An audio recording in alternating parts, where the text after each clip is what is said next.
យំក្នុងស្រែរដូវពោតផ្លែទន្លេជន់ជោខែស្រទុំចាប់យំក្នុងស្រែរដូវពោតផ្លែទន្លេជន់ជោបងជ្រោតស្មៅឃើញពេលជ្រោតល្ងពាក់មួកពណ៌សបងក៏ក្រមាញ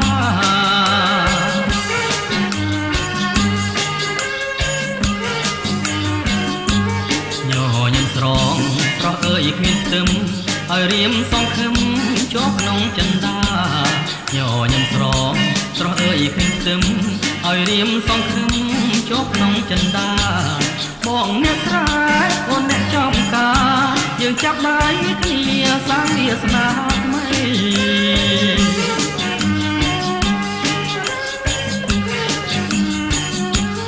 នៅស្រុកស្រែមានដែរបុប្ផាតែបងប្រាថ្នាការកូលាបស្រីនៅស្រុកស្រែមានដែរបុប្ផាតែបងប្រាថ្នាការកូលាបស្រីបានឃើញភ្លៀមចិនរៀមប៉ែតីសូមផ្ញើនិស័យនឹងប្រែក្លៀបហើយ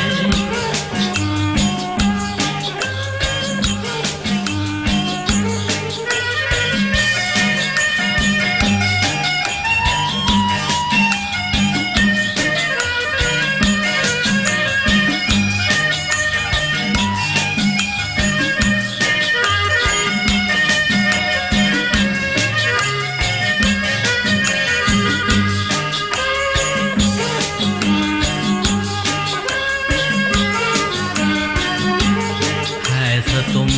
ចាប់យំក្នុងស្រែរដូវពោតផ្លែទន្លេជន់ជោខែស្រទុំចាប់យំក្នុងស្រែរដូវពោតផ្លែទន្លេជន់ជោបងជ្រោតស្មៅឃើញពេលជ្រោតល្ងពាក់មួកពណ៌សបងក៏ក្រមាញ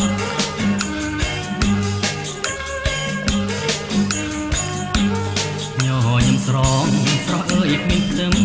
ឲ្យរៀមសងខឹមជាប់ក្នុងចិន្តា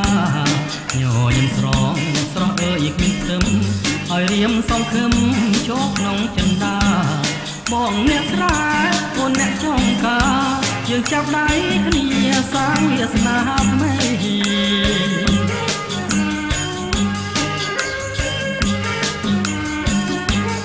នៅស្រុកស្រែមានដែរបុប្ផាតែបងប្រាថ្នាការកូលាបស្រីនៅស្រុកស្រែមានដែរបុប្ផាតែបងប្រាថ្នាការកូលាបស្រីបានឃើញភ្លៀមចិនរៀមប៉ែតីសូមផ្ញើនិស័យ